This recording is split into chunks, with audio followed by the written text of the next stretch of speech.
I missed you so much. I missed you too. Come here. This evening, Daniel had rehearsed 100 times. He stood in front of the mirror, fixing his shirt collar, and felt like he was back in his teenage years. It had been years since they last saw each other. And yet, there was still no way for him to remember what it meant to be an adult. Being a single dad meant that your identity was being taken over by the fact that you were no longer just Daniel, but rather Mia or Liam. You woke up in the morning, ironed your uniforms, checked your homework, and collapsed at night with the sound of the TV. After his wife's unexpected death 5 years ago, Daniel built walls around his heart and decided that love was no longer necessary.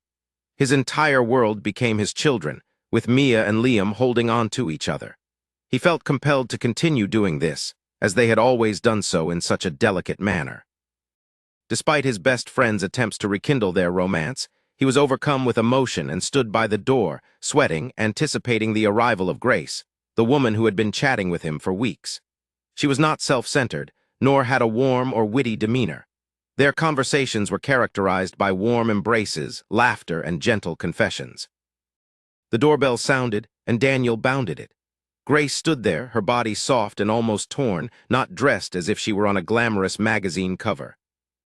She was dressed in a soft cream dress, her shoulders cinched in knitting, and her brown hair was tied loosely with strands cascading over her face.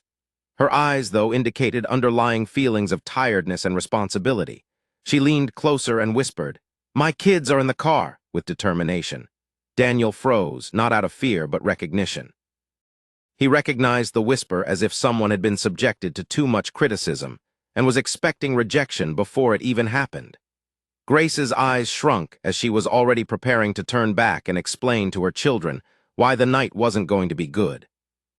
Despite this, Daniel didn't hesitate. He smiled and reassured, "What are we doing here? Please bring them in. It's not appropriate for any children to wait outside."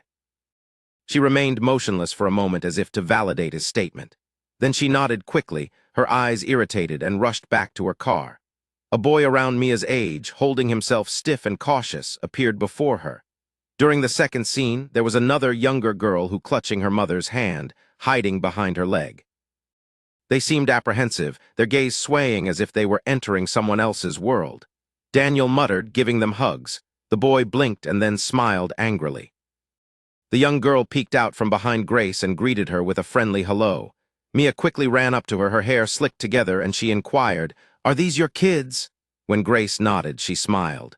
"Cool. We've got games on our minds." Daddy tugged at her sleeve.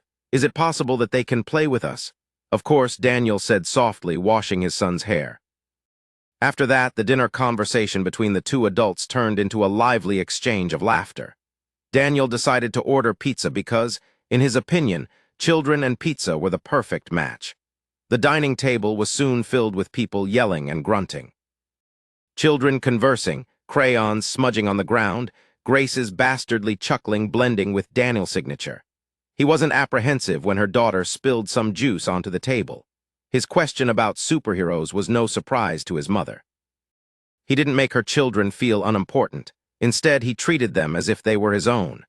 As the children were lying under the covers in the living room watching a movie together, Grace whispered quietly, "You didn't even pause," she said. You didn't seem surprised by anything, and Daniel looked at her with a stoic expression. "Why would I do that? I know what it feels like to be the parent who carries everything."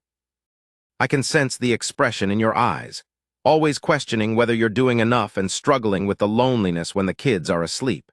If someone can't accept your children, Grace, they don't deserve you. If they can't love you, they will never truly care for you." Grace's throat tightened in a whisper, and Daniel reached out and gently brushed her with his hand. "You may have been talking to the wrong people," she said. "The night didn't end in romance, not even the way we thought it would." Rather than ending with children sleeping on the couch, there were two parents cleaning up in the kitchen together, sharing soft smiles and unapologetic gratitude. As time went on, their lives began to overlap. Grace's children would visit after school, and Mia and Liam would ask for sleepovers. The ritual of pancake breakfasts was characterized by children laughing, sticky fingers, flour on the counter, and two adults stealing glances at each other each morning. When Daniel found out about her husband's departure, she discovered that Grace had been raising her children alone for years. She had worked 2 jobs at one point to keep food on her plate and cried herself to sleep countless nights, but she was determined never to let her kids feel unloved. He was astonished by her strength, and Grace was also aware of Daniel's story. The loss of his wife, the nights he spent holding his son and pondering when his mother would come back. He also shared the pain and sorrow of not being able to see his children properly. One day, Daniel looked back at the children from their backyard and said, "I used to think that love was over when she died." After meeting her, she realized that love is a fleeting phenomenon that can be reversed. Her eyes lit up, and she confessed that she wasn't destined to be alone forever. Their love never left the surface, but rather blended together, like the sun glinting through the clouds after rain. It progressed into shared tales during bedtime, hands rubbing against plates at the dinner table, and Grace's children affectionately called him Mr. Daniel. One night, as they slept under a pile of blankets, Daniel chuckled and sighed. "It already works," she said, his voice being steady and unfeigning. However, she wasn't so sure. "Take a glance at them, and you'll see that family once again made them feel whole for the first time in countless years."